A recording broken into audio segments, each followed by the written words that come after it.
మీ business ఏదైనా మీ ఊర్లో promotion చేయాలంటే అది సుమన్ టీవీతోనే సాధ్యం. ఇప్పుడే సంప్రదించండి. సుమన్ టీవీ ప్రేక్షకులకు స్వాగతం. గంటా బాబ్జీ గారు అంటే తెలియని వాళ్ళు లేరు అంటే అతిశయోక్తి కాదు మన ద్వారకాత్రిపురం మండలంలో.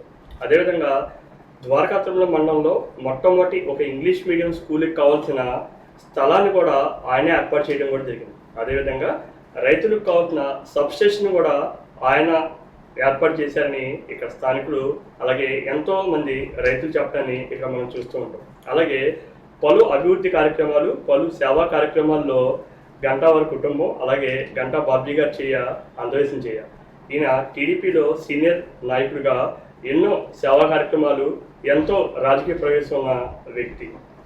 ఇలాంటి వ్యక్తులతో మనం మాట్లాడి పూర్తిగా ఆయన రాజకీయ ప్రవేశం గురించి, అలాగే ఈ ఏదైతే దోపశాలం నుంచి ద్వారకాత్రిపురం వరకు ఎల్ఈడి సిస్టమ్ లైట్లు అంటే భక్తులు ఎవరూ కూడా ఇబ్బంది పడకూడదు, చీకట్లో వెళ్ళకూడదు అనే ఒక మంచి ఉద్దేశంతో ఆ ఎల్ఈడి లైట్లు లేదా సోలార్ సిస్టమ్ వచ్చిన తర్వాత ఎంతోమంది యాత్రికులు ఈ దారిగుండా వెళ్ళి స్వామివారి దర్శనం చేసుకోవటం మనం చూస్తూనే ఉంటాం. ఆయన మాటల్లోనే ఇలాంటి విషయాల గురించి పూర్తిగా తెలుసుకునే ప్రయత్నం చేద్దాం. నమస్కారం పార్టీ. మొట్టమొదటిగా మీకు ధన్యవాదాలు. ఎందుకంటే స్వామివారికి భక్తులకి వెళ్ళే వారికి కాలినడకన వెళ్ళే ఎవరైతే ఉన్నారో వాళ్ళందరికీ కూడా సరైన ఏర్పాట్లు, అంటే ముఖ్యంగా చీకట్లో వెళ్తూ ఉంటారు, వాళ్ళకి వెలుగు ఉంటే స్వామివారి దర్శనానికి తొందరగా వెళ్ళగలరు అనేది మీరు ఏర్పాటు చేయడం జరిగింది. దానికి ముందుగా సుమన్ టీవీ తరఫు నుంచి ధన్యవాదాలు. అలాగే మీరు ఏదైతే రాజకీయ ప్రవేశం ఉంది అని కూడా సీనియర్ నాయకులు టీడీపీలు అని చెప్పి ఏంటండి టీడీపీకి రావడానికి కారణం ఏంటండి? నేను రాజకీయాల్లో ప్రవేశించింది 50 సంవత్సరాల క్రితం, ఈ రోజు కాదు. కాంగ్రెస్కు వ్యతిరేకంగా పోరాటం చేసి తర్వాత తెలుగుదేశంలోకి వచ్చాం. తెలుగుదేశంలో కూడా దాదాపు 40 సంవత్సరాలు 42 సంవత్సరాల నుంచి ఉన్నాం. అయితే ఏ రోజున కూడా సేవా దృక్పథంతో ఆలోచించాం తప్ప మనం పదవి కావాలనో పెత్తనం కావాలనో మన మాట సాగాలనో నేను ఏ రోజున ప్రయత్నం చేయలేను. రాజకీయంలో రావడానికి ఇన్స్పిరేషన్ నాకు రాజకీయాల్లో రావడానికి ఇన్స్పిరేషన్ ఏమీ లేదు. మొట్టమొదటి సరదాగా వస్తాం, అందరూ వెళ్తున్నారు మనము వెళ్దామని వస్తాం.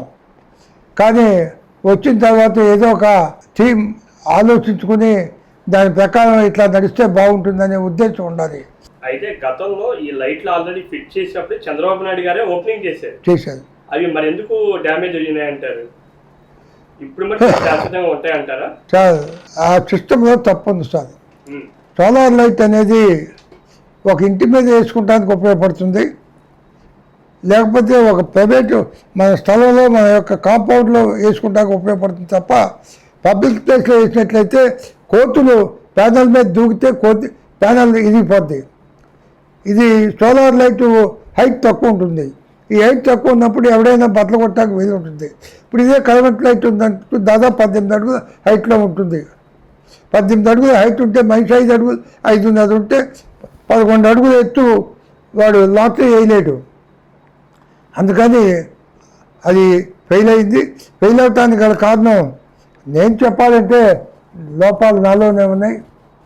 ఎందుకంటే ఎంత ఎడంగా లైట్ వేయాలి, గదిని బట్టి లైట్ ఉండాలి, అలాగే డిస్టెన్స్ కూడా ఉండాలి. 50 మీటర్లకు లైట్ వేసినట్టయితే అది వాళ్ళకి ఉపయోగపడుతుంది తప్ప నేను 100 మీటర్లకు లైట్ వేస్తే అది ఉపయోగపడలేదు. అది పోయినందుకు నేనేం బాధపడలేదు. కానీ ఎప్పుడైనా సక్సెస్ఫుల్గా వేయటానికి ప్రయత్నం చేసినందుకు గర్వపడుతున్నాను. గవర్నమెంట్ కూడా టీడీపీ గవర్నమెంట్ ఉంది, మరి గవర్నమెంట్ నుంచి ఏమైనా సహాయ సహకారాలు ఉంటాయంటారు? నేను ఆశించలేదండి, నేను ఆశించలేదు. వాళ్ళు ఉండిదేమో నాకు తెలియదు, నేను ఆశించలేదు. ఎందుకు ఆశించలేదంటే నేను ఒక సవాల్గా తీసుకున్నాను. ఎలా సవాల్గా తీసుకున్నానే దానికి కూడా కారణం ఉందండి. ఫ్యాక్టరీ డబల్ రోడ్డు మన నేషనల్ హైవే లాగా చేయాలనే సంకల్పం ఉంది. వాళ్ళు పెద్ద ఫ్యాక్టరీ కట్టాం కదా, మాకు ఇబ్బందిగా ఉంటుందని నాకు తెలుసు. నేను పంచాయతీరాజ్ డిపార్ట్మెంట్లో కానీ రెవెన్యూ డిపార్ట్మెంట్లో కానీ సబ్జెక్ట్ అవగాహన ఉంది కనుక ఇప్పుడే గ్రాంట్ ఇచ్చి వరల్డ్ బ్యాంక్ డబ్బు ఇచ్చి రోడ్డు పోసిన తర్వాత కనీసం 3-4 సంవత్సరాలను గడవకుండా ఎమ్మెల్యే డబుల్ రోడ్డు చేయడానికి ఏ నాబార్డు కానీ వరల్డ్ బ్యాంక్ కానీ ఇచ్చే అవకాశం ఉండదండి. అయితే రాజధాని కూడా మన గోపాలపురం నియోజకవర్గం వచ్చే అవకాశం ఉంది కానీ రాలేదు అని ఒక నానుడు ఉంది. ఎంతవరకు నిజం అంటారు? అది రాజధాని విషయంలో అసలు రాజధాని విషయంలో దొనకొండ ఇప్పుడు ఉన్నటువంటి అమరావతి ఈ 10,000 ఎకరంలో వెస్ట్ గోదావరిలో కూడా పెట్టాలనే ఆలోచన 3వ పేపర్లో ఉందండి. ఉంటే అప్పట్లో నేను కొంత గొడవ చేశాను. మనకు అవకాశం లేదు, అది అమరావతికి వెళ్ళిపోయింది అనుకోండి, మాకేం అసంతృప్తి లేదు, కాకపోతే ఇక్కడికి వస్తే బాగుంటుందనే ఆలోచన ఉన్నమాట నిజం. ఇకపోతే నాకు ఇంకోటి ఉందండి, ఇరిగేషన్ ప్రాజెక్ట్స్లో చింతలపూడి ఎత్తిపోతలు అనేది ఒకటి ఉందండి. ఈ చింతలపూడి ఎత్తిపోతలు అనేది 4,900 కోట్లతో స్టార్ట్ చేశారండి. దాంట్లో 2,500 కోట్లు ఖర్చు పెట్టారండి. తాళ్ళపూడి దగ్గర 14 పంపులతో ఎత్తిపోతల, అక్కడి నుంచి కొంత లెక్కలే గుడ్డుగుడి దగ్గర 14 పంపులతో ఎత్తిపోతల, అక్కడి నుంచి తీసుకెళ్ళి జలాశయంలో 20 టీమ్స్ నీరు నిల్వ చేయడానికి కావాల్సినటువంటి ఏర్పాటు చేసి దాదాపుగా 10 మాసాల పాటు మెరక పంటలకు కూడా నీళ్ళు ఇచ్చేలాగా ప్లాన్ చేసినటువంటి ప్రాజెక్ట్ అండి. ఇది దాదాపుగా కృష్ణా జిల్లాలో కానీ వెస్ట్ గోదావరిలో కానీ ఉన్నటువంటి యావత్తు మెరక భూమి, ఇప్పుడు డెల్టా పోను మిగిలినటువంటి మెరక భూమి అంతా కూడా సాగులోకి వచ్చే అవకాశం ఉందండి. ద్వారకా తిరుమల వరకు లైట్లు పెడుతున్నారు కదా, ఎన్ని రోజుల్లో అయిపోవచ్చు అంటారు? ఎంతవరకు వచ్చింది పని? అది 15 డేస్ మ్యాక్సిమం అండి. 15 డేస్లో కంప్లీట్ అయిపోతుంది. చంద్రబాబు గారికి మధ్యలో వస్తే అప్పటికే అయిపోతాయి. దానికి మాకు కావాల్సినదో దీనికి డబ్బు కట్టడం, వాళ్ళు లైన్ లాగటం అంతే. క్లోజ్ క్లాంపులు రెడీగా ఉన్నాయి, లైట్లు రెడీగా ఉన్నాయి, 4 బ్యాటరీలు పెడతాం, బిగించేస్తాం. దాన్ని నేను రాక్షసుడు లాంటి ఉండే రావణాసుడిని కూడా నాకు చాలదు. పని పట్టుకుంటే పని అయితే కానీ ఎత్తపోను, ఎవరు చెప్పినా ఎన్నో. అది నా మనస్తత్వం, నా బ్లడ్లో ఉన్నది. అది ఇక్కడ 132 kV సబ్స్టేషన్ కోసం మురళీ మోహన్ గారిని ముంగాళ్ళ మీద నుంచోబెట్టి శాంక్షన్ చేయించా 28 కోట్లు. చేశాక ద్వారకా తిరుమల సైట్ తీసుకున్నాం. సైట్ మాకు రాసిచ్చారు గవర్నమెంట్. రాసిచ్చాక ఎలక్షన్లు వస్తున్నాయని చెప్పని మా బంధువులే చెడగొడితే వెంకటకృష్ణాపురం స్థలం చూసి వైఎస్ఆర్ గవర్నమెంట్లో కట్టేదాకా నిద్రపోలే. 13 సబ్స్టేషన్కి ఒకటే సబ్స్టేషన్. అది మేము దేవుడాల నుంచి తెచ్చుకోవాలి కరెంటు. మీరు ఇవాళ ఇన్ని లైట్లు వేసారు, ఇవాళ కనీసం ఒక్క లైట్ కూడా ఎదగదు. లేకపోతే అట్లాంటి మేజర్ ప్రాజెక్ట్స్ మేజర్ ఆలోచన చేయాలి. నేను ద్వారకా తిరుమలలో రాళ్ళగుంటలో ఇంగ్లీష్ మీడియం స్కూల్ పెట్టేటప్పుడు 2006లో 20 సంవత్సరాల దగ్గర ఉంది. ఇంగ్లీష్ మీడియం స్కూల్ లేదు అసలు మాకెక్కడ. అసలు మీలాంటి పిల్లలు ఎవరైనా చిన్నవాడు చదువుకోవాలంటే స్కూలే లేదు. దేవస్థానం నుంచి ఏమైనా సహాయ సహకారాలు ఏమైనా ఉన్నాయంటారా? ఇక్కడ వాళ్ళకు కూడా కొన్ని లిమిట్స్ ఉన్నాయండి. ఎలా అంటే అవుట్ సైడ్ ఖర్చు పెట్టకూడదు అనేటటువంటిది ఒకటి క్లాస్ ఒకటి ఉంది. దాని మీద ఏంటంటే ఆయన సుధాకర్ నేను కలిసామండి. మేమే అన్ని ప్రయత్నాలు చేసాం. కలిస్తే ఆయన ఏం చెప్పారంటే, నేను లైట్ పోతే లైట్ నేను వేస్తా, మెన్న జీతం కూడా మెన్న డబ్బు కూడా నేను వేస్తా, కానీ మా పేరు మీదుగా వద్దు అన్నట్టుగా చెప్పుకొచ్చాడు ఆయన. దాని మీద వాళ్ళ అబ్బాయి గారు కూడా ట్రస్టీ మెంబరే. ఆయన అన్నాడు, మనకు వచ్చే భక్తి కోసం మనం ఖర్చు పెడతాం, ఇబ్బంది ఏం లేదు అన్నాడు. అది ఏం జరుగుద్ది అనేది తర్వాత చూస్తామండి.